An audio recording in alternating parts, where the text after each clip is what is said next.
Your church staff culture isn't what you write on the wall. It's what your team experiences every single day. Today on the podcast, we're going to explore how seemingly small leadership habits can shape the real staff culture at your church, for better or for worse. And we're going to expose the subtle cues that your team is picking up on and help you lead with greater intention and clarity and integrity. Hi there, my name is Todd Rhoades, and I'm the co-founders over at Chemistry Staffing, and I'm your host right here on the Healthy Church Staff Podcast. That sounds like a lot to talk about. Your culture isn't what you say it is. It's what your team feels like every time when they walk into a meeting or they get an email or they watch how conflict is eventually handled. And if you're not paying attention, you're still creating culture. Not just the kind of culture that you want or intend.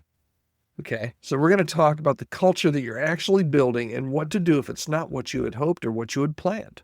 All right. Culture is what you consistently allow. I think that's a really good definition. Culture is what you consistently allow. People don't believe what they preach.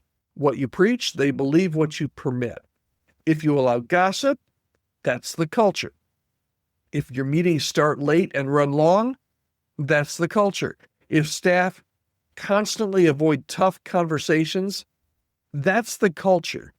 Culture is what you reward, culture is what you tolerate, and culture is what you repeat. Let me say it one more time. Culture is what you reward, what you tolerate, and what you repeat. And you're always building culture. Even when you're silent, you're building culture. And the truth is, staff notice the disconnect. You may be talking about unity and trust, but if your team is seeing back-channeling and power hoarding or passive-aggressive leadership, that's what they're going to believe. And culture isn't crafted, it's observed. How are decisions made? Who gets the mic in the meetings? How is failure handled? And if the answers are inconsistent with your values, your staff are going to see it, and they will adjust accordingly. So what you need to do is start leading with cultural integrity. I think it would be great if you could do a quick audit here.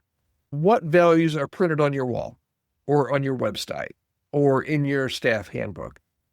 And then match that up with what actually is happening day to day at your church. Align your behavior with your values. And if there's a gap, you got to name it. Name the gap if you find it. Ask your staff, what's something that we say we value, but doesn't always show up here? You're going to be probably surprised at some of the answers. And then what do? You've got to do something about it. A healthy staff culture isn't just a one-time initiative. It's a daily decision every single day to build culture. All right, so here's the bottom line for today. You're creating culture, whether you mean to or not. The good news is you can start building a better one today, right now. I'd love to hear from you. Drop me a line, podcast@chemistrystaffing.com. What part of your team culture are you rethinking right now? I'd love to hear from you. Podcast@chemistrystaffing.com. All right, I hope that's helpful for you today. Remember, you're always building culture. And if there's any way I can help, reach out to me. We will be right back here tomorrow on the Healthy Church Staff Podcast.